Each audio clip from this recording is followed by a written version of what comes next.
PP Matiari जिले के PP नजरियाती वर्करन शानवाज आलम sorrow, Syed Farooq Shah, लाल अली हसन राहू, आचर सोलंगी, साबित अली बलोच, सैयद तामिर शाह, यासिर भुट्टो, गुल मोहम्मद सोलंगी, सुल्तान मरीफ, फतन कुमार, मोतीराम जूनियर, मोहम्मद आलम शोरो, गुलजार साहिबाल ऐं ॿियनि जी अॻवाणीअ में पीपी वर्करनि एहतजाजी मुज़ाहिरो कंदे इल्ज़ाम हणंदे पीपी वर्करनि चयो त बिना कंहिं सलाह मशवरे ऐं इतलाउ जे हिक ई तालके जा सदर सैयद अमीर अली शाह हाशमी ऐं जनरल सेक्रेटरी सैयद फज़ील हबीब शाह चूंडिया विया आहिनि, जेको सरासर नज़रियाती वर्करनि जे हक़नि ते धाड़ो आहे।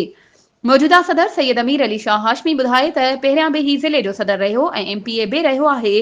हिन खे 2200 नौकरियूं मिलियूं। हिननि कहिड़नि पीपी वर्करनि खे नौकरियुनि जा ऑर्डर ॾिना, इन जी जांच थियणु घुर्जे। पीपी सिंध जे सदर निसार खोड़ो असांजे क़ाइद पीपी चेयरमैन बिलावल साहब खे ग़लति गाइड कयो आहे। असांखे ख़बर आहे त निसार खोड़ो 2 भेरा वज़ीर रहियो आहे, हिकु दफ़ो फूड खाते जो ऐं ॿियो दफ़ो तालीम जो। हिन कहिड़े वर्करनि जा कम कया, हिन कहिड़ी सिंध खे तरक्की ॾियारी, ही त शहीद भुट्टे जे मंशूर जे ख़िलाफ़ कम करे रहियो आहे। इन मामले जी जांच थियणु घुर्जे। वधीक ख़बरुनि ऐं अपडेट्स जे लाइ असांजे चैनल खे सब्सक्राइब कयो ऐं हा, बेल आइकन खे प्रेस करणु न विसारिजो त जीअं असांजी हर नई अचण वारी वीडियो तव्हां ताईं पहुचे।